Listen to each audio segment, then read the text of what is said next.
Alrighty, we are officially live. Yo, YouTube, it's your boy Premier.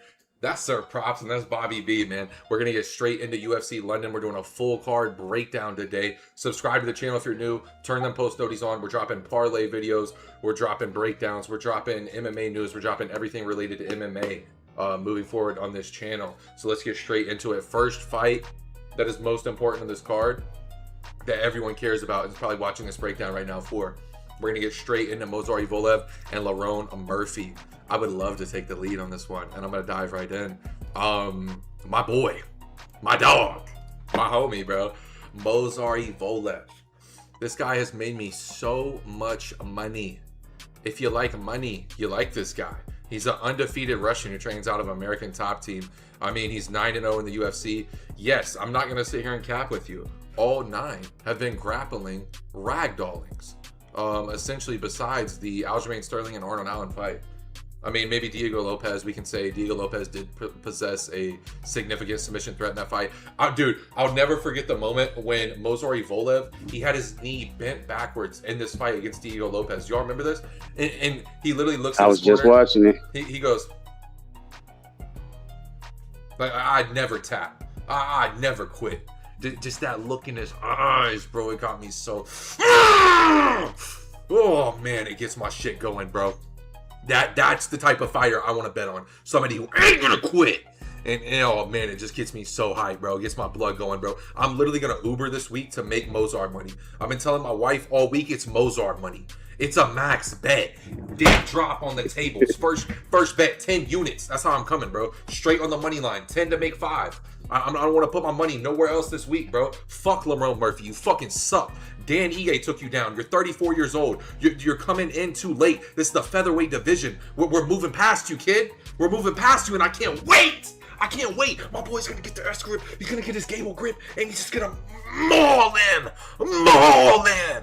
The whole, it's just gonna be like Oliveira and Holloway. It's gonna be like DDP and fucking Chimaev. We're looking at JDM and fucking Islam again. Oh, it gets me so hyped, bro. You hear it in my voice. This is genuine, bro. I really can't wait. Because when you have money on somebody who's grappling, it's so pleasing just to be able to check your phone while you're watching the fight. You know nothing crazy is gonna happen. You don't gotta worry about your boy getting slept.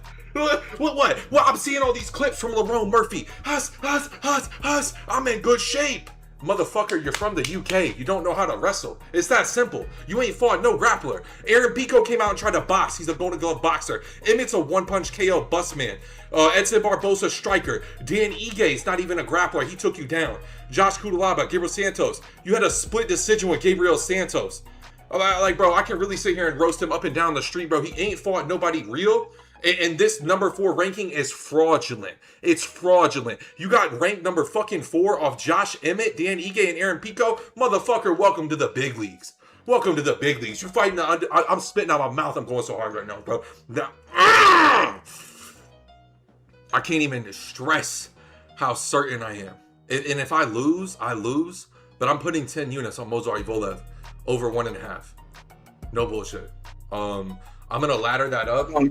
What if, so you know the whole thing with him though is that he doesn't have a finish and all that shit. Like, I agree, he is going to win, but you let me explain. I'm going to go ahead because I should explain that a little better. I'm going to put 5 units probably alone, or maybe 7.5 units on his money line, and we're laddering that up. We're doing this lucrative James style, bro. We're gonna take his base money line, and I'm so confident in him. I'm gonna play him like 3 different ways, bro. We're taking his base money line. I'm taking his over 1.5. I'm taking his over 2.5, and I might stop at 2.5 because I feel like he's gonna wear Murphy down.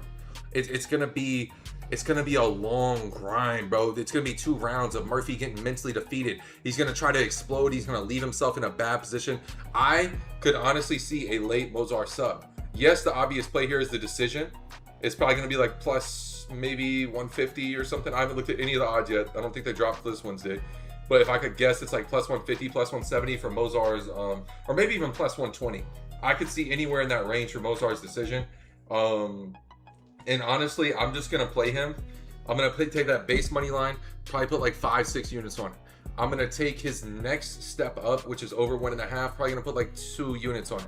Going to take his next step up after that, over 2.5, probably put like a unit or 2 on it. Honestly, as much money as I can get, I'm going to go ahead and tell you, I'm not even looking to bet on the rest of this card. The rest of this card is trash. I'm going to spoil, actually, I'm not going to spoil my picks. But man, the rest of this card, I'm really not feeling in terms of like locks and good money. I have some underdogs that I really like, and I have some people that I really like. But I mean, just in terms of certainty, there's nothing like getting a Taporia to fight for you. There's nothing like getting a Chimaev to fight for you. Someone who you know is just gonna go out and win, bro. Like an Islam, fucking just someone, Arman, someone who you know is gonna go out and your money's good. That's how I feel this weekend. I'm sorry to rant so long, boys. Y'all take the mic from me. It's Mozart max bet this week. Go ahead, Bobby.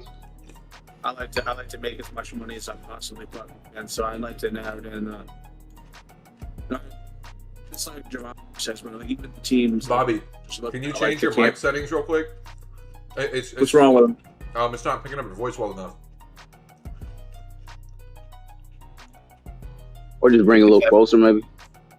Maybe that's what it is. I didn't change anything. That's beautiful. You were is that better? Much better. Yeah. That's way better. That's far away. Pretty much, yeah. It's just like, look at the camp. He fights out American Top Team. You know, that whole camp is just all. It's the light guys. You know, that's like the camp for them. Everything points to EVLOEV. He's boring as shit. You know, and I know it's easy to bet on. I just want him to get a fucking finish, bro. Round 4, round 5. Hit me with the sprinkle dinkle. Nah, I don't want a round 4, round 5. I want a dominant finish. I want him to show people that he's what everybody says he is. Because right now, you're not. Respectfully, you're not. Hold up, bro. Hold up. I apologize, boys. Second. My wife is demanding. Give me 2 seconds, bro. Y'all do what you gotta do, buddy. Y'all heard everything I had to say about this. Roll on this fight. There's so much to say about it. I think I'm gonna rile Premier up a little bit when he comes back. Tell him how much I disagree with him, but I got EVLOEV fucking steamrolling Murphy. Yeah, that's what I'm saying. But you think he's gonna finish him? Or you think it's gonna be another fucking 5-round snooze fest? I think he's gonna finish him. I think he's gonna finish him early. I hope he does, man. I really hope he does, because he's a great fucking fighter, man. But he's boring as shit, and that's not what boring. The UFC wants. That's why he doesn't fucking get anything. You know what I'm saying? He doesn't market himself well. Like he is boring as fuck. I will admit, and I'll tell you straight up, I don't want him to win. As far as like who I like a little bit more, because Murphy's kind of boring too. Without getting shot in the face 9 times like 50 Cent, he's not really that interesting of a fighter whatsoever. But yeah, let's see what. I only like Lerone because he made me so much money when he knocked out Pico. that was big. You know, I like my fucking method of victories, man. Speaking of, man, oh man, I was so goddamn close on Eli Smith last week. That son of a bitch, and had to sub him out. I had to find a bet on that instead. That was the first round? You know, I missed the first few fights. Was it the first or second? I think it was the second round. I'm pretty sure he lost the first round to you. Oh, dude. So yeah. Hold on. That's right. I wanted to I didn't even get to talk to you before I was started on this. I came back in, bro. This is the official scorecards for the goddamn. Remember I was talking about the Oki fight? So yeah, one judge had Oki up 2 rounds, and 2 judges had it split going into the third. So when he got knocked out in the third for our money, you know what I'm saying? So close, though. Where are we? All right, Bob. Premier, I was waiting for you to get back because I got to disagree with you, man. I got to disagree with you here on EVLOEV. Yeah. So first of all, we know EVLOEV is a great fighter. His kicks can come out of nowhere. A position fighter, no finishing, not a finisher whatsoever. You cannot depend on his finish. He's a glove grabber, a mouthpiece spitter. He's a fucking cheater in so many ways. I can't stand it. Barely won because of a late round reversal. He can get tied up. He can get submitted. I think you get Diego another 20 seconds in that first round that they had. Diego gets him in that triangle. He had that shit locked up when the bell rang. He has great. I mean, we know he's a great well-rounded fighter. And then let's get to Murphy. Murphy versus Pico. Man, just the amazing way that people remember that knockout when he was getting fucked up that fight on the feet, getting dragged to hell whenever he wanted to. The level changes, and if Aaron Pico can do that to you, EVLOEV is gonna dog him. So here's where I disagree with you. I think it's an early round finish, first round. I think he grounds and pounds him to a rear naked choke. I think Murphy's out in the first. I don't think he even sees the second round. Oh wow, I thought you were taking. I think Murphy gets dogged and dragged to hell. I agree. Just seeing that Murphy versus Pico fight, Pico was fucking Murphy up. Bro, Murphy came with that beautiful spinning elbow, and this is going to be the end run for Murphy. I've been calling fraud check on Murphy for a while, and I think Pico would have been that fraud check if not for that one beautiful, greatly placed spinning elbow. Without that, we wouldn't even be talking about Lerone Murphy right now. Amen. I think you said that very well. I think, listen, I made a lot of money on Lerone Murphy. I'm not going to lie to you. I bet on him in the fight against Aaron Pico. I bet on him in the Josh Emmett fight. I bet on him here against Dan Ige. And I want you to know he lost this fight against Dan Ige. I was watching it live, and I remember thinking, fuck, bro, he just lost. Fuck, he lost. And they gave it to him, bro. I really, like, it comes down to the judges and, like, what they value. But, like, dude, even me with money on Murphy, I thought he lost this fight. And honestly, bro, Aaron Pico did him dirty. Aaron Pico showed me a lot in that fight. Whenever Aaron Pico, I think he's fighting Pitbull at what, UFC 327? Oh man, I feel bad for Pitbull, bro. This kid Aaron Pico has probably been doing jaw and neck exercises trying to help his chin. That's the only thing that's stopping Aaron Pico, bro. When you look at him, I'm going to do an Aaron Pico right now. Just long story short, Aaron Pico is good, but his chin is not UFC baby. His chin's not UFC quality. Sorry, continue. You're good, bro. Aaron Pico's chin is not UFC quality, bro. That's the thing that scares me with him, bro. He has all the skills in the world. All the skills. I just watch people piece up Dan Ige. Yeah, bro. You know how we feel about Dan Ige, bro. And honestly, are you going for the late? So you going for the late finish of the decision with EVLOEV? Remind me. Man, I don't know. I feel like you'd be crazy not to take his decision. But here's the thing: he's never been in a 5-rounder. All of these fights he's had are 3-rounders. I'm pretty sure. Let me double check. Guess what? He's not even going to be in a 3-rounder this weekend. It's going to be a 1-round. Get him out of there. Show the people what the hugest gap. And he watched that fight too. Is a -250. Yeah, because they're who's a -250? Over 4.5 rounds. That fight to go the distance is a -220, -215. Vegas thinks it's going the distance. Because they're both decision merchants. And listen, here's the thing, bro. Lerone Murphy is like a wannabe Leon Edwards with that point fighting, a back foot style, you know, like body kicks. Like, bro, and I'm not even saying that's bad, but against someone like Movsar Evloev, if you don't have amazing takedown defense, bro, you're not going to win.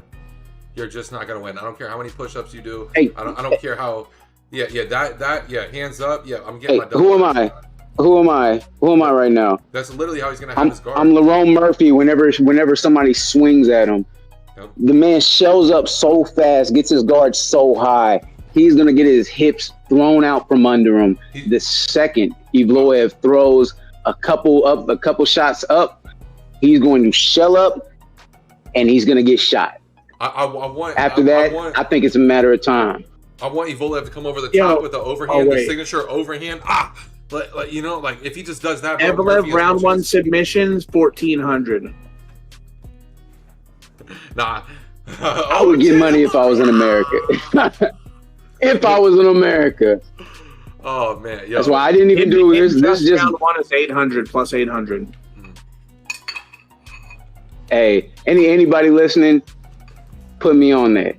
put me on that. You can put my name behind that. I say first, under 1.5. Let's just say under 1.5 to be safe. If you wanna tiptoe around it, I'm saying first round finish. I think somebody's gonna win some money on that bet. Here's why I think Mozart's going to get. This is a non-official number, but EVLOEV and under 1.5 is plus 1,300. So that'll probably come out on actual books around like plus 1,000, maybe a little bit less. Javon, here's the thing, bro. I'm gonna put that in a parlay for you, Javon. Y'all know how Vegas does, right? Whenever something's obvious that it's going to happen, Agent FanDuel will come to work. That's just the way life goes. You can call it Agent FanDuel, you can call it whatever you want. It's so obvious the shit's going to decision. Somebody's getting a finish. Seriously. Vallejo, first round KO over fucking a guy that Taporia went 5 rounds with. Yeah, bro, don't get me started, bro. Vallejo's, him finishing him tossed me like 5 units, bro. Like, I'm not even kidding him, bro. Dude, I just needed that fight to go over 2.5, bro. I'd have made 5 units, bro. I would have came up like 4 units on the event. I had 2 different parlays that came down to Vallejo's, and he kind of screwed me. But anyways, next pick here. Next pick. I think we're all on EVLOEV. It's just a matter of when. EVLOEV is going to get a finish. I mean, I'm calling it like round 4 sub. I just think he drags Lerone to typical Russian deep waters. I think it's cold. I think it's icy. I think he's going to be shelled up. I think he's not going to know what to do. I think he's going to be shell shocked. I think he's going to be so exhausted from the pace Mozart is going to put on him, bro. You got to understand, Mozart out-wrestled Aljamain Sterling, one of the best grapplers in the 135, 145 pound division. You know what that means? Bro, that's Aljamain Sterling, bro. And I'm just shocked that we're getting Mozart EVLOEV at this price. Yo, I actually thought that plus 3,000. I'm heading it, bro. I'm gonna hit round probably 3, 4, and 5, Bob. I thought that I actually, when we watched that fight, I remember thinking Aljo won, but I think I was wrapped up into the USA chance and the fact that EVLOEV had grabbed his glove early, so I was just ready for him to lose. But rewatching that fight, he definitely took that round 3, and man, he's just a beast, man. It's undeniable. I say early, you say late. It's a matter. I'll tell you what, him just by submission is plus 550, plus 600. That's a fucking solid number. That's worth hitting. Yeah, that's all I need. That gives me 5 rounds. You know what I'm saying? Yeah, I wonder what the double chance on that is. Yeah. What's the ITD? I'm trying to find. Oh man, that was such good energy to start the show off with, boy. Yo, if y'all like the energy, comment down below energy.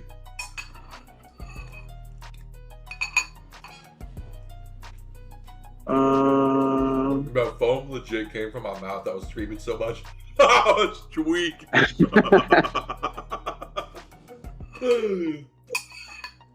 And my boy wants it, bro. I don't fucking know. I don't think that fucking fight odds, bro, it's fine. It's just shit everywhere. We'll save it for like probably Wednesday when the actual odds come out. Yeah, it's only like there's only like a couple sites that even have stuff right now. Like you're not getting stuff on FanDuel and DraftKings or anything right now. Like you got Bet Rivers, fucking Bet Online, Bovada. It's fine. Let's save all the betting for the parlay show. We'll dabble more into like odds and stuff. For that. I didn't go just breakdown mode. Can you say that again? I said I'm just in straight breakdown mode. Like I haven't looked at odds or anything. I know, because all the methods of victory and stuff don't officially drop till this Wednesday. So that's what I'm saying. I'm gonna hold off on that for now. But let's go ahead and roll into the Luke Riley Michael Aswell fight, man. I'm gonna let one of y'all take it off. Let's go. Bob, you want to take lead or me? You know, honestly, fucking, I didn't really know shit about Luke Riley at all. Michael Aswell, I don't know, didn't really know shit about him at all either. I just bet on him last time against Lucas Almeida because Almeida is such a shit stain. Oh, I don't know if this is the case. Almeida's trash. He had a broken hand. I don't know if this is the case this time. You know, Luke Riley, it looks like he might be pretty solid. So I don't know. I don't really have like, you know what I'm saying? I don't be following these fighters heavy. I'm a straight up numbers kind of guy. You know what I'm saying? When I see like patterns and numbers and shit, that's how I be gambling on this stuff. I know some of the guys because I've been watching UFC for a couple of years now, but like, it's what you guys are here for, is the technical breakdowns, you know? Javon, I'm gonna let you. So Luke Riley, he finished Bogdan Grad in his debut. Bogdan Grad, he's decent, but unproven on the big stage. I think his confidence is all the way up from that finish. He has decent takedown defense, but it's not great. But it shouldn't really matter in this fight. I definitely think Tatum. I watched one of his fights, Tatum against a grappler in the future. But for this fight, I think he's got it over Michael Aswell. 60% KO rate, so you know they're going to be swinging and banging. He beat Oki, which what does that even mean anymore? Bogdan beat. He looked good last fight. We just lost. Got knocked the fuck out. Yeah, the MMA match here. Beat a trash Lucas Almeida. Oh, he beat Bogdan. No, he lost to Bogdan. Or did he lose? Michael Aswell lost. No, he lost to Bogdan. That's what it is. He lost to Bogdan. So a little bit of MMA math there. Shows you a little bit. Well, maybe shows you a little something. Now he doesn't back down, which is going to make for an exciting fight. But he has shit footwork. His footwork is hot garbage. And around the second, he starts to gas. Gets a little sloppy with his swings, but stays accurate. So it's a reason to never really count him out. He stays dangerous. But in the end, I think Luke Riley's the superior striker with more wind in his sails. I call second round KO. Luke likes to get it done in the second. Yeah, I wrote down Riley by points or knockout, but see, I don't know if he gets it done by knockout, just because I think Aswell is like a tough motherfucker, you know. Yeah, a lot of decisions. I can see it. I think with both of them swinging and banging the way that I see both of them do, I think we're in for a good striking match. I think there's gonna be some bloody faces, but because of the stage that they're on, second to last fight of the night, I think they're really going to be throwing for the fences. I think they're going to be trying to prove second to last fight of the night. Like, this is a fucking insane co-main. Like, why the fuck? It is. This is not a good co-main, you know? I ain't gonna lie. It's going to be exciting for sure, but yeah, this is like a main card opener, and I got a few things I want to say. Listen, Riley's grappling is not good. You touched on that. It's not good. Riley, I remember watching Bogdan Grad. He had a very clear game plan to take him down. And I bet on Riley, and I was getting worried. I really was watching this kid fight. The first round, I'm pretty sure he lost it, if I'm not mistaken. The second round, though, he did just take it over, and he eventually KOs Bogdan. However, Michael Aswell here, this is a good striker, bro. He's a boxer, too, bro. This is not your typical... for me, Luke Riley's a kickboxer. Michael Aswell's a boxer. So this fight's going to go one of two ways. If Luke Riley is able to keep it as his distance and he's able to like control the void, he'll be fine here. However, if Michael Aswell gets on the inside with like some dirty boxing, you know, maybe gets it in the clinch, but maybe puts Luke Riley in positions he feels uncomfortable, this fight for me is 50-50. Hold on, where's my wallet, bro? I actually wrote down all these and where I have my confidence on it. I am taking Luke Riley, but it is just medium confidence, yellow level confidence. I'm not that confident in Luke Riley because I do see a world where Michael Aswell could win this fight, whether it's by points or by late finish. I don't think he comes out here and sleeps through Luke Riley early. I think Luke Riley has a lot of pressure on him, and I think he's going to be fighting kind of hesitant. I've heard some of his interviews this week talking about how he knows the pressure that's on him. He knows like what the UFC is putting into him by putting him as a co-main event. And I'm worried Michael Aswell is just going to come out here like, I don't give a fuck, bitch. Bang! And just like bring it to him, bro. So like, yeah, I'm taking Luke Riley, but like, please do not like put Luke Riley in some massive parlay. Like, He could be a parlay buster this week because I imagine everyone's going to be on him. He's at negative 230. It's a decent line. I could see a bunch of people putting a bunch of money on him, and he Umar size our shit. So, you know, I'm keeping him out of big parlays, but I will be taking him on a play. That mother. Oh man, I hate Cy, bro. What a goddamn fraud. Man. Fuck him, dude. I'm actually so mad even saying his name. He made me so angry, bro. But you know whose name I'm gonna be very happy when he makes me a lot of money this week? You know, it's fucking MVP. Oh yeah, fuck yeah. That's my dog. I can't believe. Oh, Javon's taking Patterson. I see it in his eyes. He's taking Patterson. Javon, tell me why. Tell me why. Kick it off. Okay, so we know who MVP is. We know what MVP does. We also know that he's almost a decade older than a surging Sam Patterson.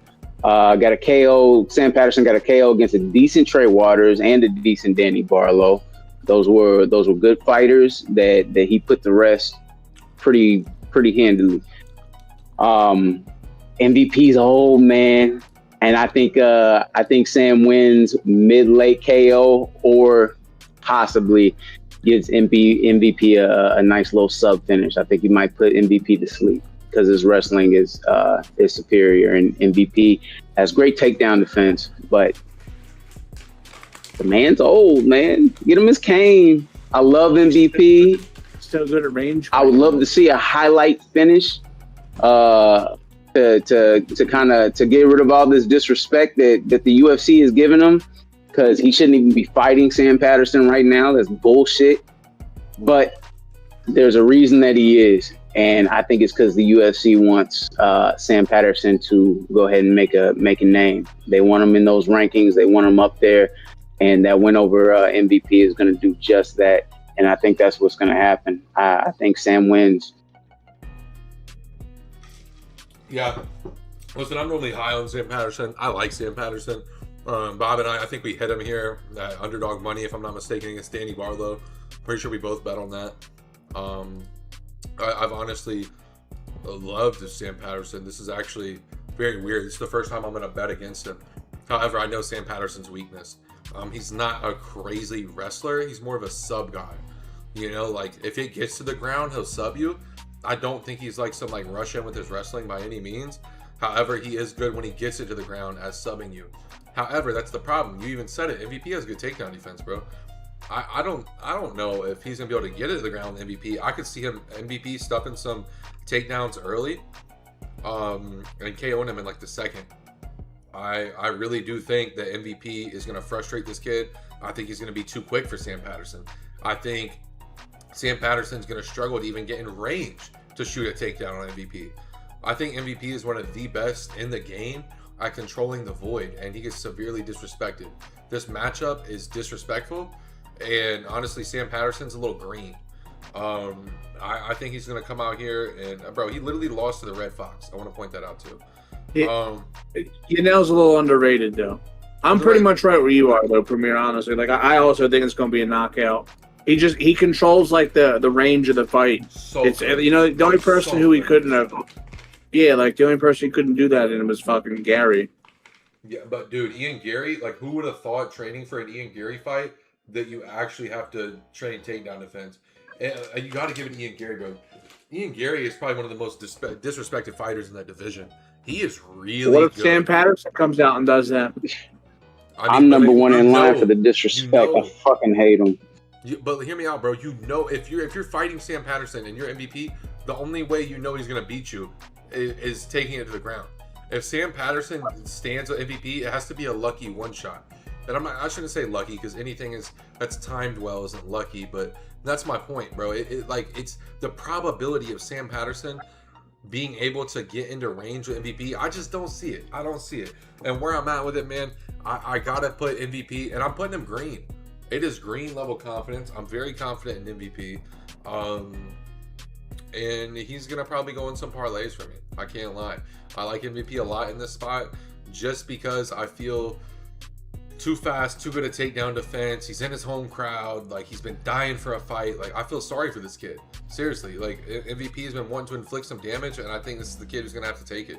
I think Sam Patterson has not fought a Jerry Cannonier. He's not fought a Shara Magomedov. He has not fought a Kevin Holland. He's not fought a Ian Gary. You know, he's there. I mean, even if you take it here to Logan Storley and Bellator, that's Logan Storley is not bad at all. Derek Anderson, dude, MVP has fought the who's who over the years. I mean, maybe not so much here in Bellator, but as of late, his last 10 fights, he's really proved to me. I used to kind of be down on MVP a little, but I'm officially MVP fan, dude. He's really fast. He's really good, and I just don't see him losing here to Sam Patterson. I can't lie to you. I don't. Yeah, that's my Simpaku fight of the night. That's the one when I'm sitting there picking it. I love MVP, man. He's one of my favorite fighters, strikers, whatever. Just his highlight reel alone is hard to be rivaled. But that's the one where I'm just like I think the new surge is gonna take it over. I think that's gonna be the hometown hero that really gets done in. So just slice, chop me They're up. both fucking. I think that's how it's gonna go. They're both fucking English. Yeah, they're both from London too. You know who's not But from London? MVP's the hero, though. That's the real hometown hero. You think this is the UFC wanting like the passing of the torch? It is. I agree. I know do. why they're giving Sam Patterson this fight. They're trying because MVP's been complaining. They don't like when you complain against the UFC. Ask Aljamain Sterling. MVP's been complaining. You know, they're like, you know what? You want to fight so bad against a welterweight, buddy? Here, take this young surging prospect, just 4-1. Let's see what you got. You know, I do think that's exactly what the UFC is trying to do. And honestly, I we're talking about heroes. Oh, he's going down in weight too. Yeah, exactly, bro. There's so many things. It's like MVP. You know, like, bro's been fighting at middleweight against Jared Cannonier and Shara Magomedov. You know, his last fight at welterweight was a loss. Really? Yeah, Hold up. it was against Gary. Bro, that's Ian Gary. Stop it, bro. Stop. He also got a UD to fight before that. His next fight, the welterweight's gonna be a loss too, boy. Sorry. I have MVP as a red pick. MVP's green. I have Luke Riley as a red pick. EVLOEV is green. No, MVP's green for me. I'm very confident in MVP. He's red for me. You know what's fucked up? Osai was red for me last week too. That piece of shit. I fucking hate it. Why did I It put him always on? comes back to side. Fuck him, bro. Oh man. I need to hear him talk about that finish and why he tapped so early, bro.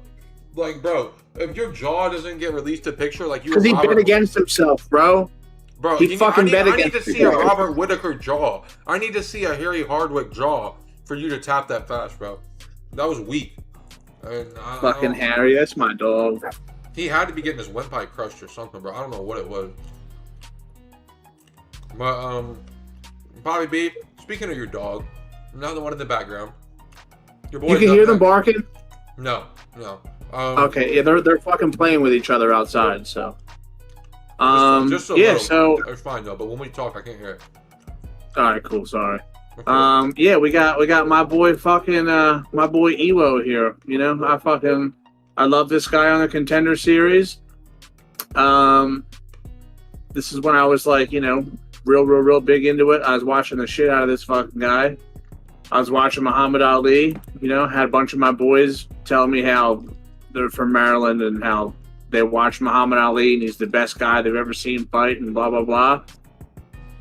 So I took fucking Evo for a knockout, and he smacked it. You know, came out here and knocked him right the fuck out.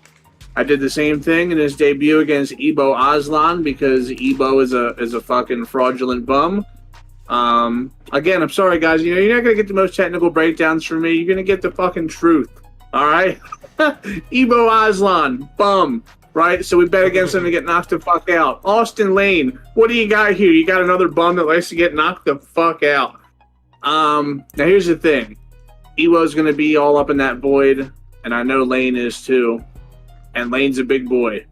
And Ewo has no problem getting hit himself. All of his fights are going to be exciting bangers, you know?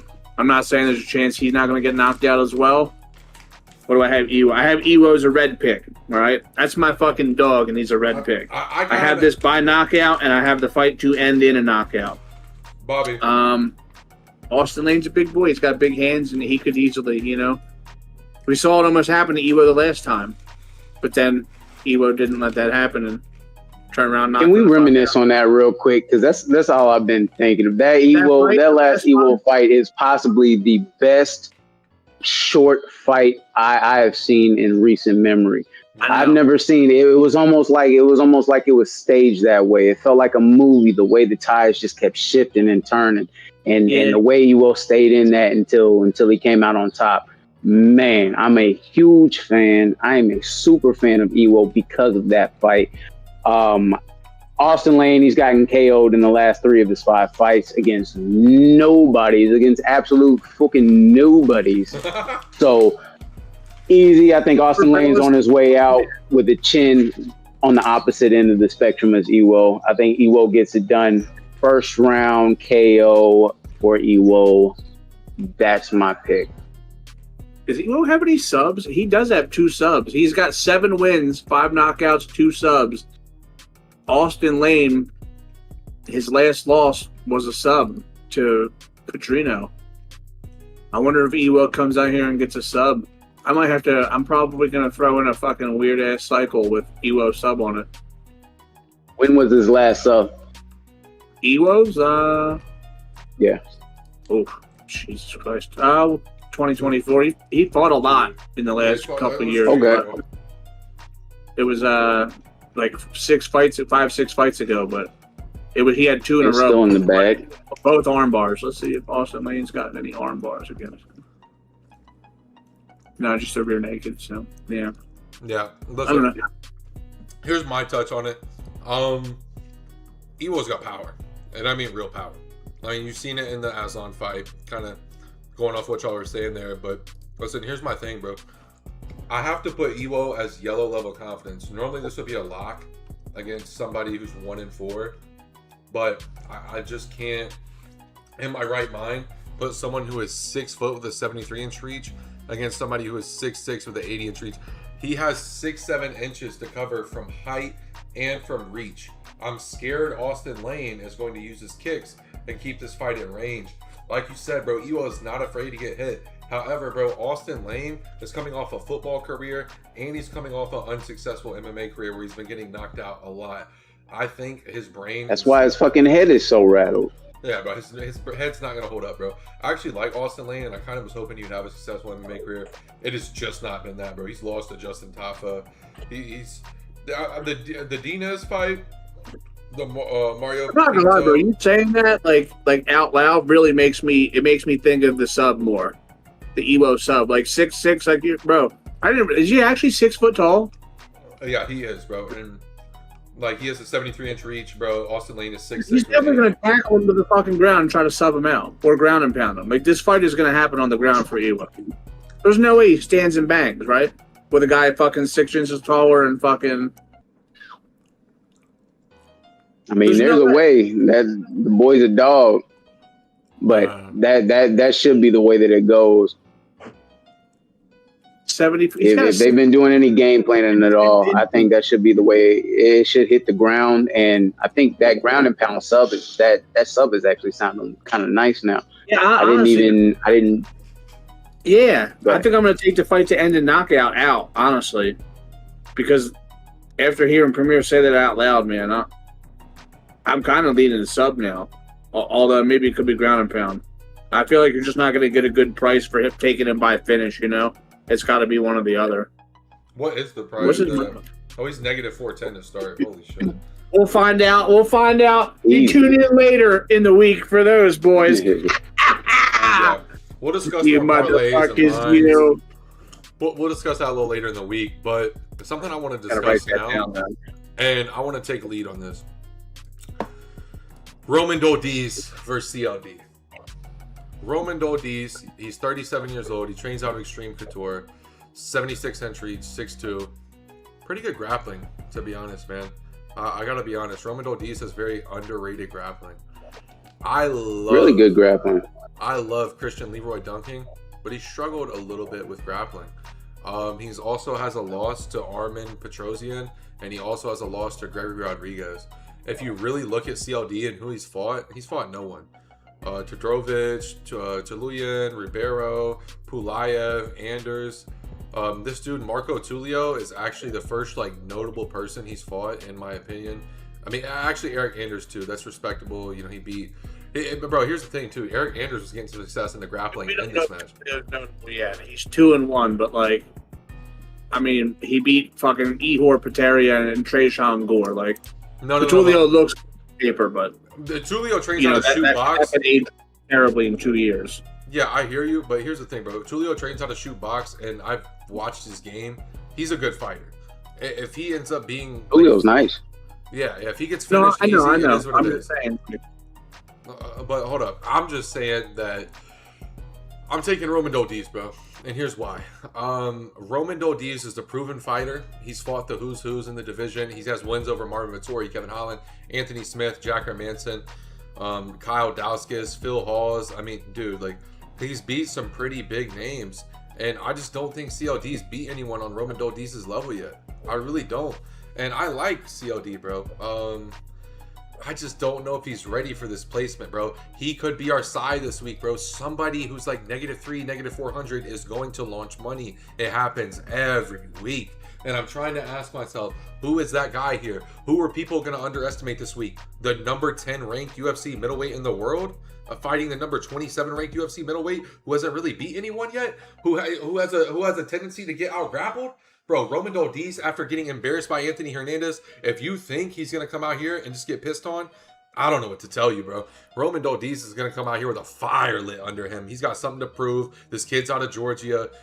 He trains out of Extreme Couture. Eric Nixick's going to have him fired up, bro.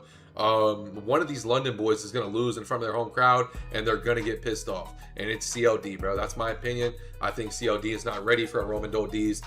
His striking is really good. Roman Doldiz's striking isn't bad. He outstruck Marvin Vettori. He outstruck some good strikers, man. I don't know, man. I don't know, bro. I think Roman Doldiz is going to get in his face, and he's going to make this one ugly. What do y'all think?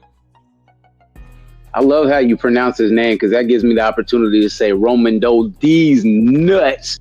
Roman Doldiz is going down. I don't think he has anything for Chris Duncan's striking, man.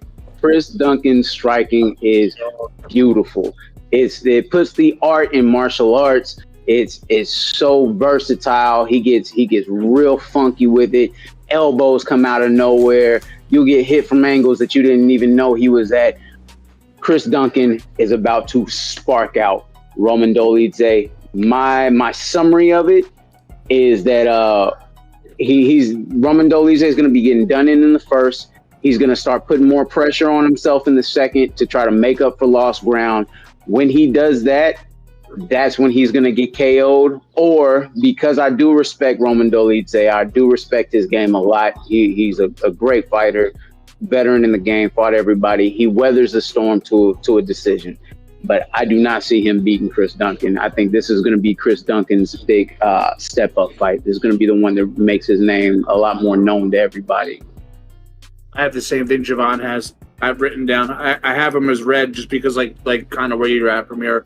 Doldize does have, like he is. I don't want to say he's fought the who's, but he has definitely fought better comp. But yeah, no, I have CLD getting his fucking, well, I think it's gonna be third knockout in a row, right? Yeah. Yeah. Yeah. It's my fucking dog. I got him. I have the secondary as points, but that's only if I were to do. And that loss against RoboCop. I mean, it's RoboCop, man. You know, there's not a single bit of shame in that. RoboCop is a monster. Yeah, man. We'll stand here on the island all alone, bro. I'm not afraid. I'm a numbers guy. I like to play the numbers, bro. Hold up, bro. I want to play the numbers on this one, bro. You want to talk about numbers? Plus 270, negative 340. You got me fucked up, bro. Ain't no way in hell CLD is a negative 340 over Roman Doldiz. If CLD was he's minus 430. Yeah, get the fuck out of here, dude. Here's the thing. Here's the thing, bro. If CLD, if I was catching him at negative 250 or something, sure. I mean, I'm kind of 50-50 on this fight. I think this fight is like a 55-45. Like, I'm actually, like, if I was straight just picking a winner and there was no odds, I'd just pick CLD. Sure, yeah, his striking's better. But like for the upside I see in Roman Doldiz at this price, I would be kicking myself if I didn't catch a proven vet at plus 330 or whatever that puts him at, plus 280. I don't know what the actual price tag is going to be on when Doldiz, whenever he finishes. But hey, man, I'm playing it, bro. It's just a proven vet against a surging prospect who ain't fought no one. Give me that vet at almost plus 300. I'll ride him. No Diddy. I feel you. It's what, Bob? How much? What is it? Knockout is negative 130. Yup, that's the Delgado. He's gonna falsing have shit. If CLD wins, mark my words, it's 5 points. That's the Delgado. For him to win by decision, plus 110. They just don't know how he's gonna do it. Here's my thing though, man. I'm not mad at y'all taking CLD. I really debated it hard. It's just the price tag, bro. The price tag is pulling me towards Roman on this one, bro. And MVP's line has gone from a negative 250 down to a fucking negative 180. So I think a lot of people are kind of. I like that. I like that. Yes, sir. Yes, sir.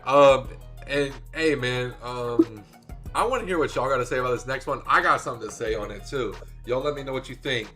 Curtis Campbell, Danny Silva, Bobby B. Hit that. Right, bro. The fucking Pink This is another one I remember labbing for the fucking Contender Series fight. We took him to kill that guy. He in fact killed that guy in GT. I guess we have to say because you know where this is at. But anyway, Danny Silva, man. I don't really know too much about this guy. I do know that he was able to go 3 rounds with Kevin Vallejos and lose. I don't remember watching this fight at all. Probably did, but I was probably pretty fried for it. And it was probably pretty fucking boring. Yeah. What do we have written down here? We have Silva by points as a red pick to beat Curtis the Pink Panther Campbell. I remember betting on this guy, dude.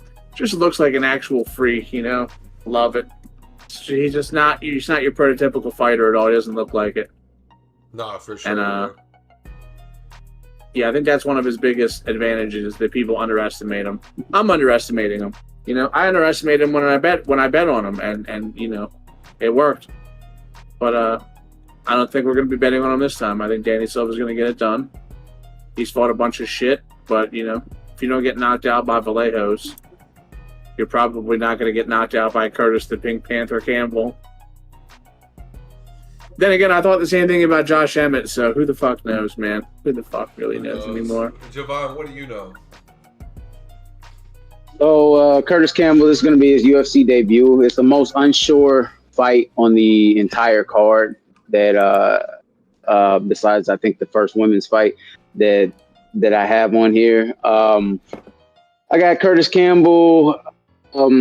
He has 8 wins against people who I couldn't even judge his skill level against. You know, it's his first one in the big show. His finishes are kind of all over the place. If it gets to the third, I think he wins by decision. Danny Silva, his last finish was in the LFA. And since hitting the big stage, he had his first fight was a unanimous decision. He had 2 splits in a row. And then, of course, a shameless or a fight you can have no problem with, Kevin Vallejos, losing that to a unanimous decision. But I think his trajectory is on its way down, and I think it already hit it with Kevin Vallejos. I got Campbell winning by points, but it's about as red as it gets. Yeah, let's talk, man. I don't like red. I like yellow. And shout out to my dog. He's a swell fellow. Danny Silva has some of the most underrated boxing in this division. El Puma is going to come out here and put it on this little boy, this mole rat looking motherfucker, bro. You are stepping in the big stage and you were fucking with somebody who's ready, bro. Danny Silva was kind of doing his thing against fucking Kevin Vallejos. He took a round off Vallejos. I want y'all to know that. This kid steps on the front foot. He's got great boxing. This kid Campbell ain't gonna be able to get shit off, bro.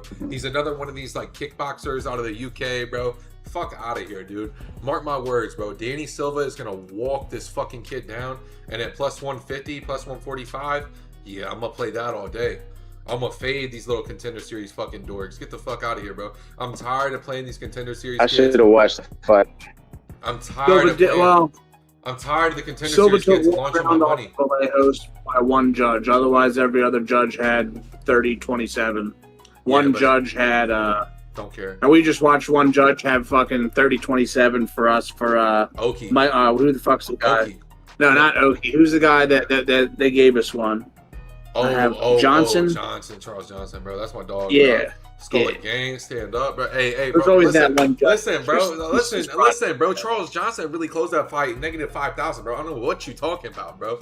Charles Johnson, I can't. He 30-27 then, bro. What you mean? It felt good. It felt good to be given one. All right. I've had a lot taken from me, and that felt good. Yeah, I will not look a gift horse in the mouth. Hey, now we'll take it. Oh man. Dude, that was funny to me, bro. Cause like, I wanted Charles to win so bad, bro. I really did. I like Charles as a person, bro. I like his story, man. I bought into him. And, I'm glad you said points, Javon. I'm glad you said points. Listen, Danny Silva's gonna put it on this kid, though, bro. This fight to go the distance. I do like this fight to go the distance is a -150. I like that. Honestly. I do too. Yeah, because I have Silva by points. Do you? What do you have him by, Premier? You think Silva points too, or do you have him by finish? No, I'm gonna play his points here. Okay. I'm gonna play his points, and here's why. Danny Silva, yes, he has good forward pressure. Yes, he's gonna be able to walk forward with his boxing, and he's just gonna make Campbell uncomfortable, bro. I'm trying to tell you, bro. When Danny Silva gets that 1-2 going down the pipe, bro. Oh man, this kid looks vicious. And then if he steps in, he's got a mean uppercut. I'm trying to tell you, bro. Danny Silva is gonna impress y'all with his boxing, bro. And Curtis Campbell, this 15-fight win streak, you're about to get fraud checked, bro. Bob, you know how you say every one of these young fighters, every one of these good fighters has to take a loss to get better? This is what's going to happen to Curtis Campbell. He's going to come out here, he's going to get fraud checked in his UFC debut, in his hometown, and it's going to put a fire under him, bro. Curtis Campbell looks really good in the Contender Series, and I could totally see him being really good. I just think against someone like Danny Silva, who's actually got a few fights under his belt, had a high-level competition fight against Campbell Vallejos, and actually, did his thing. I'm taking the value stab here at Danny Silva. Fade another Contender Series kid.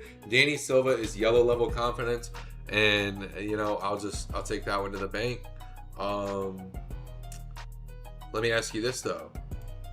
That's Solo. The first dog we're both on, right? Yeah. Yeah. I'm playing a few, man. I'll tell you that. I got Dog. Javon's got so far. He's on 2 dogs. No, you're just on 1 dog. Okay. Yeah, so no, wait. I'm on That's right, you're on Doldite too. Yeah. Oh God. Jesus. All right, couch potato. Let's go, baby. You're in your couch potato. I think that's how he's gonna look when he's on the floor. Yeah.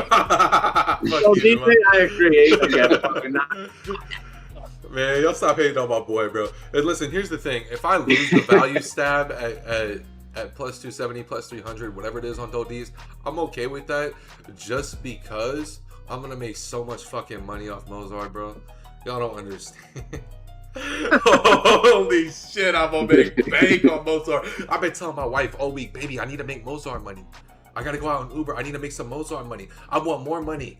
I want more money than my paycheck to bet on Mozart. I'm willing to invest. This is an investment. This is not sports betting to me when it comes to Mozart, bro. I'm trying to tell you, bro, there's levels to this shit, and Mozart is a step above. Mozart is a future champ. The UFC has dodged this kid for so long because they don't like his fight style. Guess what? You just gave him a #1 contender fight, and when he comes out here and finishes Lerone Murphy, you ain't got a damn choice but to let him go ball.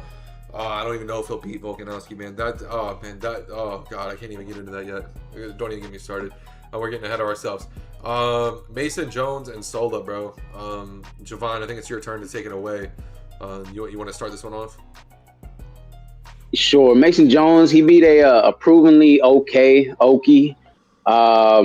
His MMA debut, he faced a garbage ass Jeremy Stevens. At least garbage in MMA. I don't know what his BKFC record was looking like. I heard he did all right. He's in a BJJ camp. But he has 0 subs, which is strange to me. I don't know if he got in that camp recently and maybe he's working on that game. But when I looked at his camp, it's something BJJ, and the man doesn't even have 1 sub in his arsenal.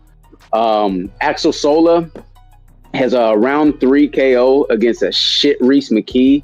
but at least it shows that he stays in the fight.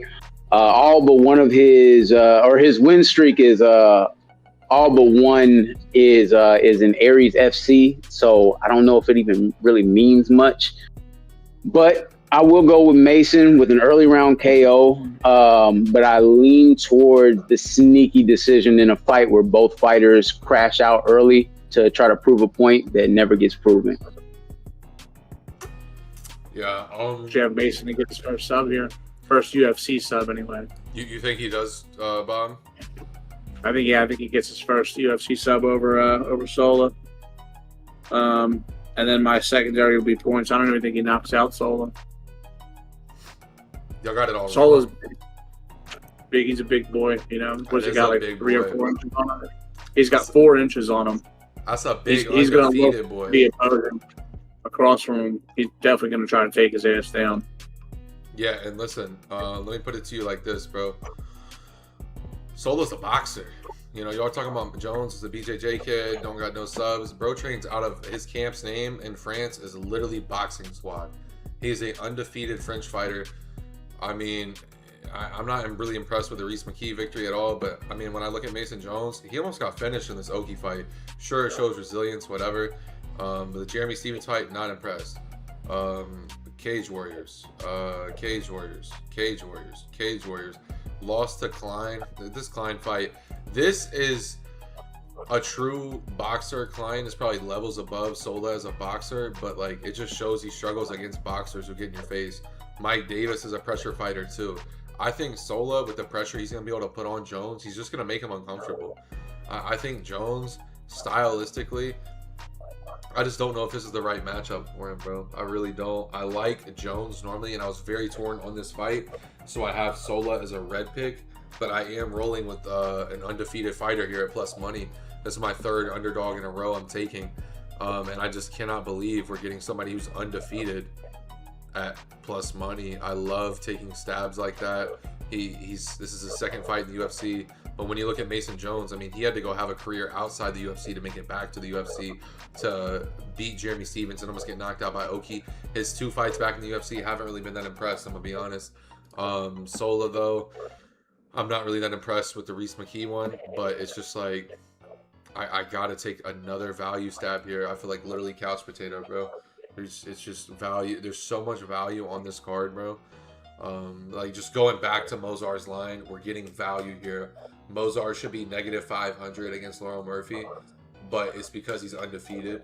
There's just so much value on this card to me. I gotta take another value stab here. Sola, it's a red pick, but I'm doing it.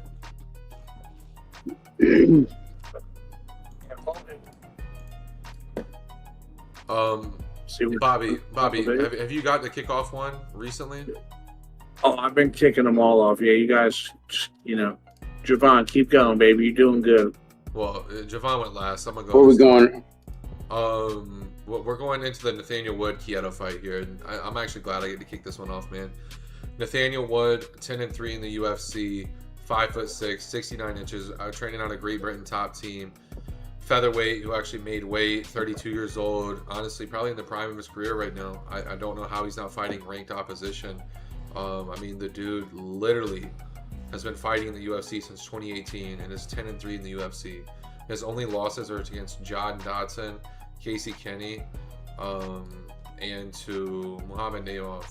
And Naimov's kind of been, let me see if this is, yeah, 5-2. He did lose his last fight to Santos, but that's the kid who won the Ultimate Fighter. I don't know, man. When I look at Chieta and all the film I've seen on Chieta, great striker. Honestly, great striker. This kid looks fast. He looks athletic. He looks like a straight problem. However, I just got a rule, man. I got a rule. And when somebody is at this type of plus money with 10-3 in the UFC, Nathaniel Wood at plus 155, I gotta do it, bro. I legit gotta do it. It's so Nathaniel Wood's a dog? He's a dog against a kid making his UFC debut. And I know Chieta is good. He what? Is, Bobby. Where's my Conor McGregor meme? This is my only green pick of the fucking card, and he's an underdog? What the fuck? He's yellow for me because I respect Chieta. Are people good? No, bro. Chieta's fast. He's athletic. He looks like a really. He can't make fucking weight. That is something I'm worried about too, bro. I'm worried if Kieta's actually going to make the weight. I don't know, man. I'm worried Dude, about what? I'm worried, but it's like, dude, Nathaniel Wood here in this. It's I'm literally on 4 dogs in a row, and I'm not ashamed to say that. I want y'all to know I'm taking 4 underdogs in a row. This is 4 in a row. Am I tripping? I'm surprised. I'm surprised Nathaniel Wood is an underdog. I got Nathaniel Wood. He's a unanimous decision machine. He has good wins against a very promising Jose Delgado, and up and down, but I think a pretty decent fighter in Cherrier, and a dead in the water Daniel Pineda. But that was his oldest fight. I mean, he's got a win over Jordan as far as those Feely, 3 so goes. I like those wins. I can't lie to you. That was Charles Jourdain, though, like before he was like, that was before like the resurgence. That was the shitty Jourdain. Kieta's making his UFC debut, as you pointed out. He loves the KO, but it's his first trip to the big show, and he's in Nate's backyard. Nate's a smart fighter. I think I'm gonna go ahead and look for Nathaniel Wood's experience to be able to outlast that early onslaught and to take him to a decision. Yeah. Is this line what's this line doing? I might have to put this in right now. I'm not gonna lie. But if anybody's watching this fucking show right now, like, what the fuck are we doing right now? We might have to go put this fucking bet in, boys.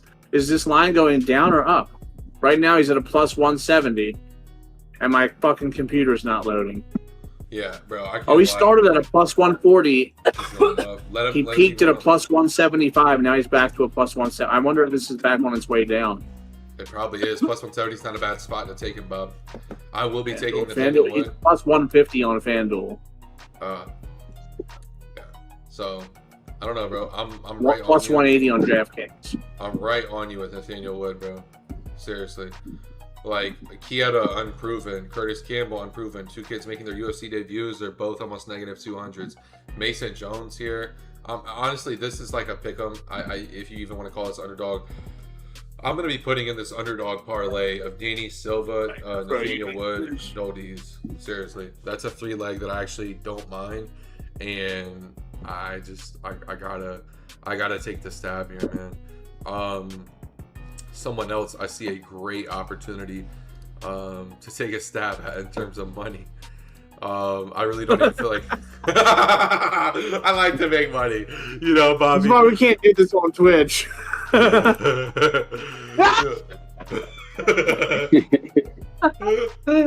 Look, man, I like a good value stab, bro, but there's no value in this next fight.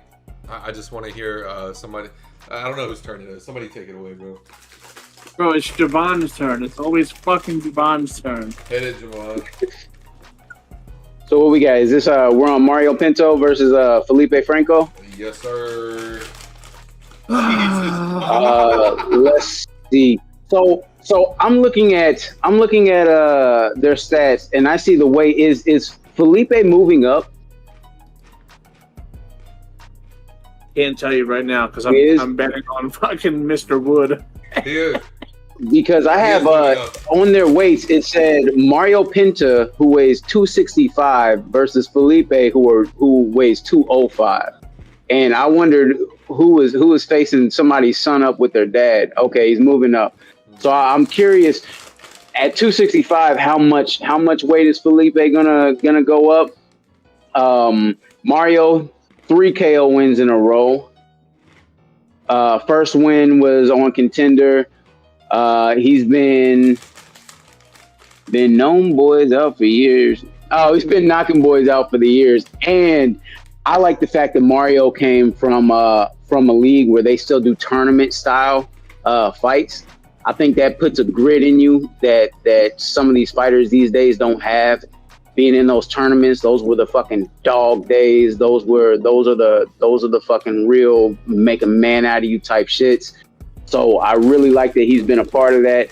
Felipe Franco, it's his debut. It says good ground game with 2 subs in the last 4. Oh no, he's gotten subbed in 2 of his last 4. Also lost the sub in Dana White's Contender Series. I'm taking the man who knows tournament fighting and seems like he's the more natural heavyweight. He's way bigger. To go ahead and get his ground and pound. Late round 1, early round 2 KO for Pinto. Bobby, you're gonna remember exactly who Franco is in 1 second. Click on Franco for me. Tell me when you're on him. I was fucking looking at this shit.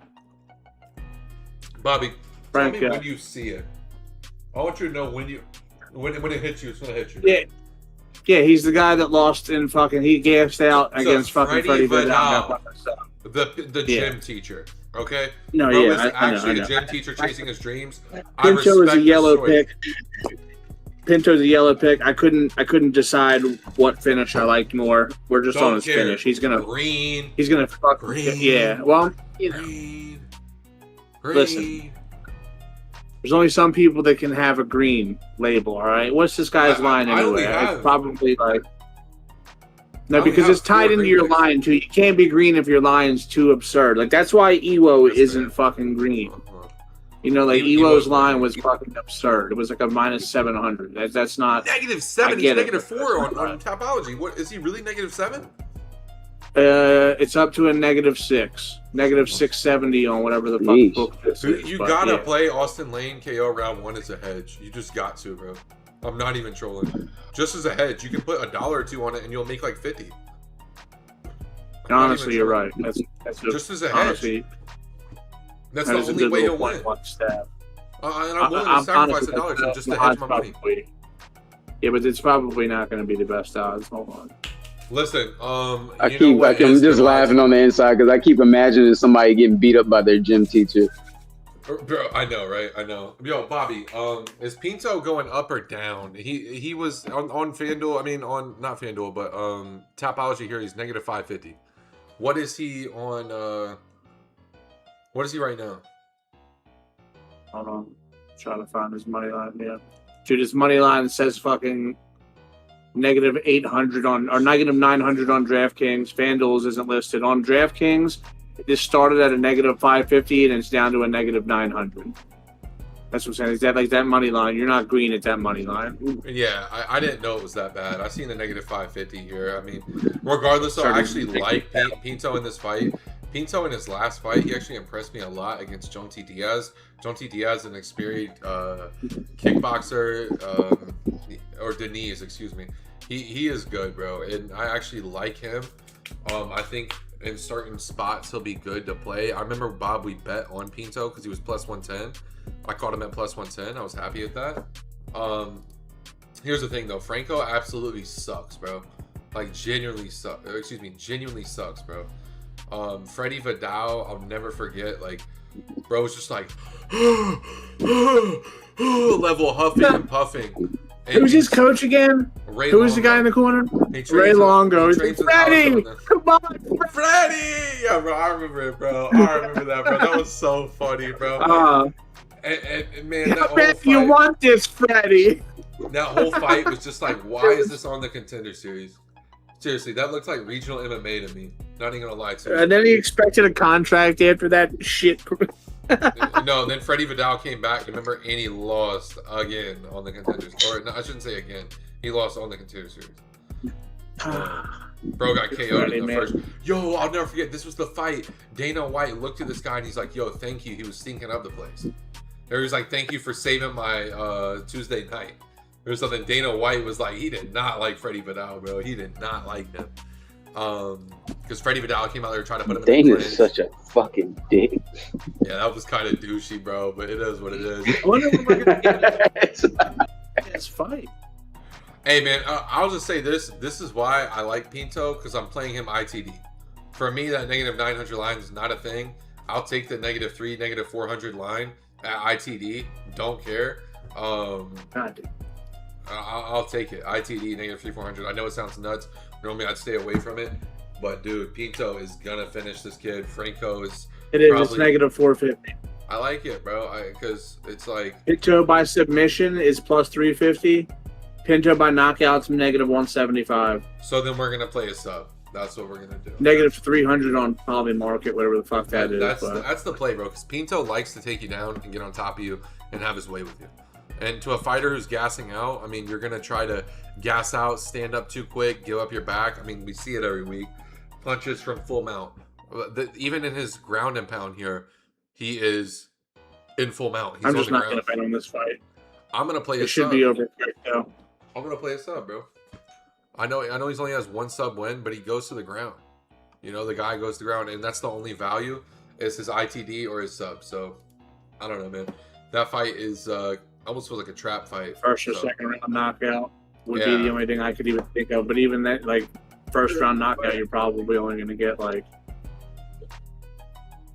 Pinto round 1 knockout plus 185. Round 2 knockouts plus 375. There's just no value in this fight.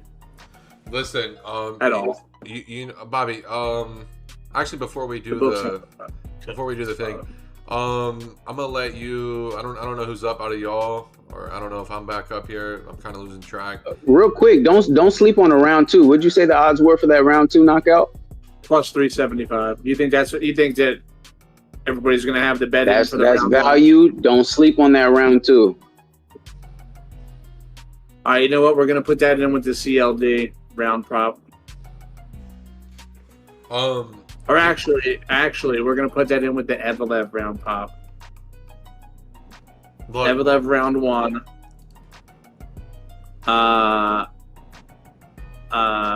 Pinto. What was it? Pinto we were just talking about? Pinto round 2. Let me give you a round 1 prop. I love this round 1 prop. Mantis Koldra Vicus, round 1 KO. Antonio Tricoli is 0-3 in the UFC. 2 of those have been round 1 finishes where he got back-to-back standing guillotine. I mean, yikes, dude. It took Shard till the 3rd round to put him out, but dude, this Mantis kid. Let's see. He's about to give Tricoli his 3rd straight submission loss in a row. You think so? You think it's a sub? You got the sub on this one? I do. I don't know. He's a you see all the goddamn bro. subs in this dude shit? Arm bars, fucking. I'm actually right there with you, Bob. That was the one place I was gonna disagree with you, Premiers. I wouldn't be surprised if he gets the sub in round 1. Yeah, he's also a lot smaller than Tricoli. Tricoli's a big boy, so it's in the same thing. You're gonna want to take him down. You know, he's gonna want to take him straight down. Tree fall hard. Mm-hmm. And then and then when that tree's on the ground, you fucking come. You take your stab at it. Is Tricoli the one who got killed by that double spinning elbow by Shara? I don't think so. It says Shara was left hooked him, but I do remember that. That was nasty, bro. That was so nasty. Double spinning back fist from Chara was Armin Petrosian. Okay. Yeah. Petrosian was so mad, bro. He was so mad about that. I don't know though, man. I just like Montes ITD here. His line is chopped at negative 575. I'm not playing that. I don't mind playing his ITD just to give him a double chance. It's a negative 670 now, Premier. Yeah, I think Montes could win by either Jesus. or. And honestly, bro, this could be one of those situations where it's like it's so obvious to ITD. I might play him and Pinto by points just to take value, bro. Every week, one of these guys who's negative 300 to win ITD or some crazy line, they always win by points. So it's like even if you hit on one of them, you're going to make money on both, and one of them is going to win by points, whether it's Montes, whether it's Pinto, whether it's Dodiz or CLD, whether it's MVP, like what I don't know what all these odds are off the top of my head, but just when I think about a lot of those guys, I think of like finishes. But I mean, one of these guys is probably going to win by points. That's just the way the cookie crumbles. Y'all have anything else to say on this? Anybody even touching Tricoli? No. Not with the 10-foot stick. Value stab for him at all. I don't think that it's like how we're gonna put in a round 1 prop for Austin Lane. You know what I'm saying? Like I don't even think that it's like necessarily like you want to put in like waste your money on on anything like that for Tricoli. You know what I'm saying? I'm about to roll it up and smoke that chocolate pack. You know, my actual hedge. Let's see, when did bro get up? It would be, I guess, round 2. Imagine Tricoli comes out here, takes down this kickboxer, and just like drags him to deep waters. I think that's not because I mean Tricoli, he has 42% of his wins by sub. He's been getting knocked out. Actually, he's got subbed in his last 2 fights. Man, I don't know, bro. It's like $2 to make 50. It's another one of those, bro. If I put $2 on him, I put $2 on him. It's just because I have like. It's funny. I actually have Montez as red though. He's not even like a confident pick, you know, like. No, he's green for me. He's green. This kid's a really good kickboxer. I remember watching him in the Contender Series. He looks good. He looks pretty good. Yeah, no, I remember watching too because I bet on fucking Barber, the guy. Yeah, that we both fucking... did. You remember? We both did. Yeah. Bro. Here's the thing: who are y'all betting on, or who you take it in this next fight? Sutherland, Pekaric.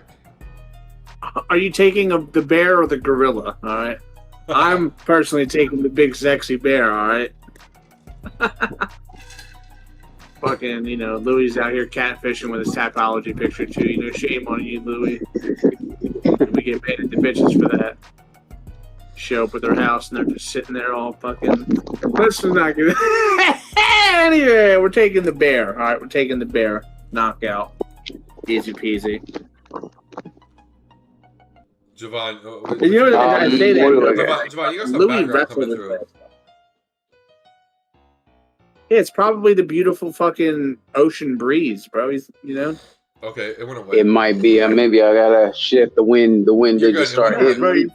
It went away. It went away. It was only a little bit. Yeah, I didn't know if it was fixable. Let's see here. Louis is gonna come out here. He's gonna try to take Brando down. You know, that's what's gonna happen. And it's just whether or not Brando goes down or not. If he doesn't, then he's gonna knock Louis the fuck out. It's either Louis points. Actually, I don't know. It could be Louis sub too. I have a little bit something different, not too much. Of course, we know Louis lost his debut to Walter Walker. No shame in that. We all know exactly how he lost. If you don't, go look at the man's chain. Perrick, what the fuck is his name? Brando. He won his debut against a 30-pound difference, Elijah Ellison, who is a KO machine. That is a decent win, but actually from this, even with the big boys, I predict a lackluster fight with the 20-pound difference to Sutherland hurting him by way of cardio on the long. So are you taking Sutherland? No, I'm taking Brando. Oh, I missed. You're taking him by points though. I am taking him by points. I actually don't mind it, bro. I'm taking Perreric as well. Perreric for me is red. I'm kind of. Yeah, he's red as well. Mantis is his money line is green, and I'm probably just gonna downgrade that altogether because I'm not even gonna play his money line. I'm only gonna be playing his ITD in round 1 and round 2 props on Mantis. I don't know, man. Sutherland, Bob, you called it. He's catfishing from his profile picture. He looks like he's on steroids here, besides the extra body weight. But however, when you see him on his UFC debut, he looked like he had ate this guy, you know, and he was just bloated from still eating him. Yeah. Like, dude, I remember that. I don't understand how you look so jacked here, and you're. Anyway, because steroid. Look, Brando here trains out of City Kickboxing, essentially an 80-inch reach, 6'5". This is a big boy. Sutherland's a big boy too, but Perreric, I could totally see him working his distance here, just keeping this fight at range, bro. I mean, I sense a finish for him. I don't like this fight to go the distance. Sutherland is probably going to try to be aggressive again like he was, and he could end up getting finished. Javon, I know exactly why you're playing the finish, because 3 out of his 4 losses came by finish for Sutherland. Perreric, though, however, this is a battle of 2 styles. Perreric here, he is a 100% finish rate. However, I'm going to be honest, they both fought nobody. The most notable person Sutherland's fought finished him in the first round. You know, everyone else is like Oh no, I have points. I have points on this one. I heard what you said. I'm telling you that Brando has 100%. Oh, okay. I thought you said I had his knockout. No, Brando here has a 100% finish rate, and I like that, bro. I think Brando gets a late finish probably. I do think Sutherland tries to be a little smarter. I think Pereira kick second or third round probably. I don't know, man. I do like him, and I have him as a red pick just because I respect Sutherland though, and I know how bad Sutherland wanted to win in that first round against Walter Walker. Like he really, I know he wasn't in there long, but he did show a little glimpse of, okay, this guy, you know, if he could refine the skills a little, tone back the aggression, he might not be terrible. However, I think Brando's just not really a good matchup for him based off he's such a big, tall, good striker who has a foundation style of wrestling. So I really just don't know where Sutherland's going to take the advantage besides checking his chin. I feel like that's Sutherland's best chance to win this fight. He's going to have to get a KO. He's not going to beat him by points. He's not going to beat him on the ground. Brando could literally win all three ways. He's live for all three methods. And at negative 270, negative 300, whatever he is, I don't mind it for a little parlay builder. I don't mind.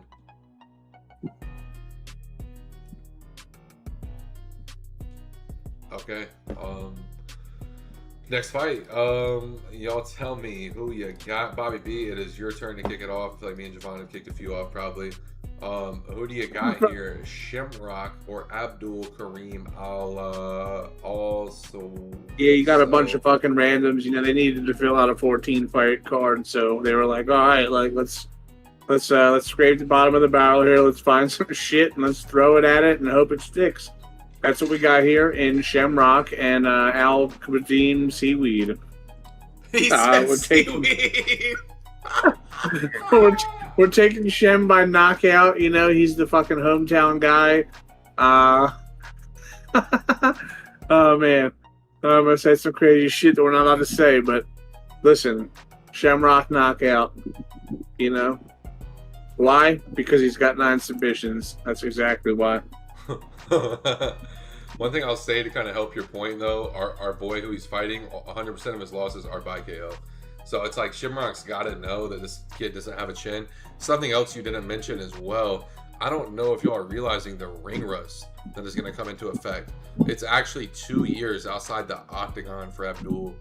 The last time he fought was in the UFC 2024, March 2nd. The last time he competed, period, was May 18th in a grappling competition, 2024. It's been 2 years since he's competed, essentially. And, man, Shamrock is hungry. He just fought, I think this dude's a Russian or Tajik. Yeah, the Tajik Eagle. This dude mauled him for 3 rounds. Shamrock was very frustrated visibly. I remember watching him look at the ref like, you know, and like Patty was there. This was supposed to be... I'm pretty sure I bet on Shamrock in that fight. We did. And I lost. Yeah, and I was fucking...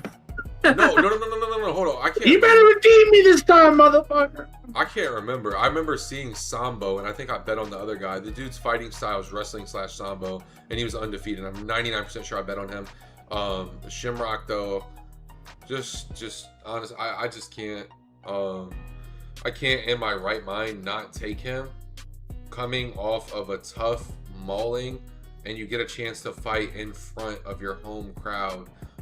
In Next Generation. He's out of Next Generation MMA. He trains with Patty. He trains with Luke Riley. He trains with all these guys. All of his boys are going to be there. This is a big moment for him in front of his home crowd. Fighting somebody. The UFC likes this kid, clearly. They're giving him somebody who don't got a chin. Coming off the 2 years of not competing. Like they're trying to give every chance in the world for Shamrock. Because I don't know if y'all know, Shamrock actually has a good story. If you haven't had a chance to hear his story, I highly suggest maybe watch one of his interviews where he talks about his full story. This kid really came from nothing and he's trying to make something out of himself. And I respect somebody who's that resilient in real life. I think he can be resilient in the octagon. I believe in him. I think he's going to come out here and I think he beats Abdul. Shamrock for me is red confidence. I'm going to be honest with you, but this is another underdog. I got to play, bro. I now have 5 underdogs. I want y'all to keep count. Shamrock's an underdog? Exactly, bro. How? Man. How? Him and Nathaniel. I'm gonna say a little something about stories here because the titties thing, it had me real wrapped in last week. Hey, it fully had me on board. Titties won round one. It's debatable. It wasn't debatable. He dropped him. But I mean, if stories, he dropped no, him. he officially dropped him. Scorecard. He won round one. I'll take your word for it. But I'm just here, just passion wise. We're just talking about stories. If stories won the fights, Lerone Murphy would be about to take EVLOEV's head off. You get shot in the face, then you're UFC champion if stories matter, and that's not about to happen. I'm done playing with people's stories, man. I do have Shaquem, 4-inch reach difference. Unanimous loss in his debut against an undefeated but still unproven Nurulio Aliyev. He's addicted to the rear naked choke. This man has 3 rear naked choke wins in a row. I think he's going to go out there and get another one. I think that rear naked choke is calling his name. I call for him to get a RNC in round 2. Are we talking about the same guy? So Wadi, I think so. But yo, are you tripping? Yo, his last win was a UD. Win before that was a UD. Win before that was ground and pound. Win before that UD. Win before that ground and pound. I don't know, bro. Are you sure you're not talking about Shimrock? I think you're actually on Shimrock. So Wadi? Right? Yeah, no, bro. You're on Shimrock. Shimrock has 3 rear nakeds in a row, and then he said, yeah. Shem's name is Shaquem. Oh, I did not know that. I thought he just terribly pronounced Sawadi. Seaweed, bro.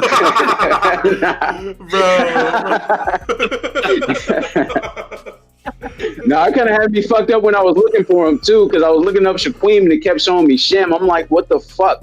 But then I realized it was the same guy.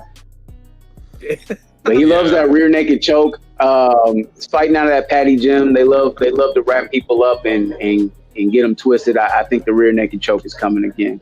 I'm gonna follow that pattern for this one. Knockout. And I can see that. I can see that as well. I don't know, man. I don't really got a method for Shimrock. I think he's live for all 3 methods. Yeah, hold on. We gotta check this money line, like actual live line. He's still a dog. He's plus 105. At plus 105 in front of your home crowd, coming off a tough loss like that against somebody who was actually like probably way better than Shimrock should have been fighting in his debut. This dude Tajik Eagle, he's legit. He is actually legit. And I mean, I see that kid going places for real. Right now, he is 3-0 in the UFC. Shimrock's probably his biggest name win, but it's like, I don't know, man. Every fight he's looked great. He's just a mauler. He's a grappler. Look, I don't want to spend too much time on these next 2 fights, kind of as we wrap up here. Oh yeah, I'm pretty sure we're done. I'll see you boys. No. It is like that though, bro. Look, I'll just say this: is anybody playing Oliveira? No. Okay, yeah, Dyer. Yeah. I got the nightmare gets it done by decision. Yeah, UD. I'm playing. This is gonna be another parlay where we do the 2 first fights of the night, so both in fight to go the distance. I don't know what the price tag's gonna be. I actually think this. This could be a knockout, honestly. Yeah, Oliveira is kind of. She's not that. Yeah, you seem pretty high. You seem pretty high on Chanel. She is. Dude, Dyer. She looks fucking. If she wasn't fighting like the girl that she fought, who did she fight? Carol this Foro girl. Yeah, like, dude, has she ever been knocked out before? No, she's got 1 decision loss. Dude, I'm telling you, like, the fact that this girl wasn't knocked out, and then also vice versa, like the fact that Dyer didn't get knocked out. It like, was hard. The fight was a banger. Like, I almost feel like there's not a lot of girls with as much heart. Yep. Also because it was a contender series fight. Like, you're fighting for a job type shit, you know? Like, you're, like, willing to, like, stay in it more. Like, I don't know how much Ravina Oliveira is, like, you know, willing to stay in it. She's out here getting fucking choked out by Stephanie Lucy. I don't know. Like, I don't know. I'm just saying, like, Dyer could come out here and get a fucking KO. Yeah, I don't even need to hit a whole breakdown on it. Basically, Dyer's a better striker. It's very simple. If she stuffs Oliveira's takedown, she's going to win. It's not going to be close if she can stuff the takedowns.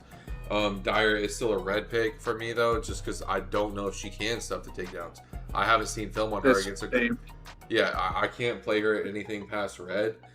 She's very low confidence for me, and honestly, at this money line, The line's also a little chopped already. Minus It's negative 470 is a little fucking insane. yeah, no, I don't know, man. That makes me want to play Oliveira just because we don't know if this girl can stop takedowns.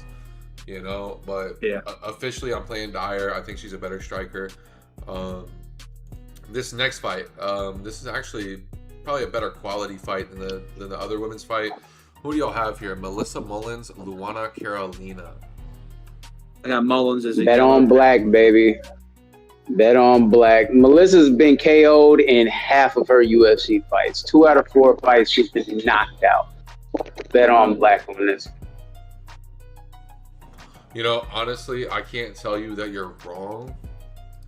I just think with Melissa Mullins being an ADCC grappler in her last fight, you know, she lost a decision. Melissa Mullins is going to return to her roots here.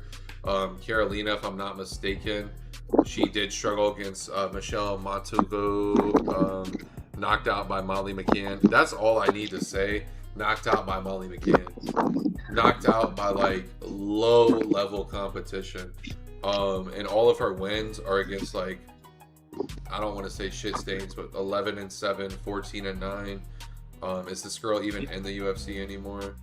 Petrovic, nope, not in the UFC anymore, in a completely different decision. Yeah, a lot of Carolina's wins are very fraudulent, and when she faces anyone who's decent competition, she loses. I got Melissa Mullins here, and I actually have her as a yellow pick. Pretty confident in Melissa Mullins with this level of grappling. She's going to be very frustrated. She lost that last. Oh my God, is she an underdog? No way. Yeah. Oh, Yeah, I just Bobby checked. B, I know, what it's you wanna fucking be? wild. It's fucking wild. Bobby, I can't hey, believe this shit. That's 6 I know. underdogs we're on this week, boys. And mark my words, I'll see you at the cash counter. I really don't got much else to say All right, on this peace. one. Yeah, yeah, Bobby B. Javon, y'all got anything to say before we get out of here? I mean, I pretty much said what I just said. No, I think we got opposite picks on those, huh? You guys both have Dixon? Mullins, but yeah. Mullins. Yeah, I think she just got married because her thing comes up as Dixon. Oh, maybe. That would make sense. She is 34, probably getting it all together. Yeah, man. Look, just whether you caught it at the beginning or whether you catch it at the end, I'm just going to stand on this so I can just go back and get clips of it. It's Mozart EVLOEV max bet. Literally, I want you to pull out of your 401k. I want you to go and I want you to refinance your mortgage so you can get some extra money. I want you to refinance every asset you own to invest it into Mozart EVLOEV. I am not a financial advisor. This is not financial advice. Obviously, this is all jokes, but I'm doing it right now. Hey, please don't do any of that. But I just want you to know it's the shirt off my back. The shirt off my back for EVLOEV. Throw it in. Put the house on. Hey, man, here, let me undo my tie. Nah, man. All jokes aside, though, bro, I think EVLOEV is really just going to be levels above Murphy, and that's a max bet for me as we end the show. We're going to be touching more on that, like the official parlays, the official plays on it later this week. So y'all make sure to tap in, man. I hope y'all enjoyed the show. Comment down below your 3 safest picks and then your 3 best underdogs if you're feeling frisky, man. Turn them post noties on too. We are going to be live later in the week. Also, if y'all want to catch these shows live, we record them live on twitch.tv/premier_TV. Turn those post noties on too. Catch us live. We record these weeknights. We're probably going to start recording the breakdowns probably Monday, Tuesday night, maybe Wednesday at the latest. I kind of like Monday, Tuesday. Then we do our parlay show like maybe Wednesday, Thursday, Friday, somewhere in there. I don't know. I kind of like... Mondays are the best. Okay. Yeah, but at the end of the day, though, I do like waiting on the parlay show just to like maybe Thursday, Friday, just so we can get a little more information on weight. Honestly, I want to try to do it probably Thursday or Wednesday. I don't know about y'all. But hey, we're out of here, y'all. I hope y'all enjoyed the show today. Y'all comment down below. Let me know what you think. Javon, Bobby B, y'all hit him with the outro and I'll hit mine. God bless America. All right, enough playing around, man. Here's your boy Premier. I'm out, man. Peace.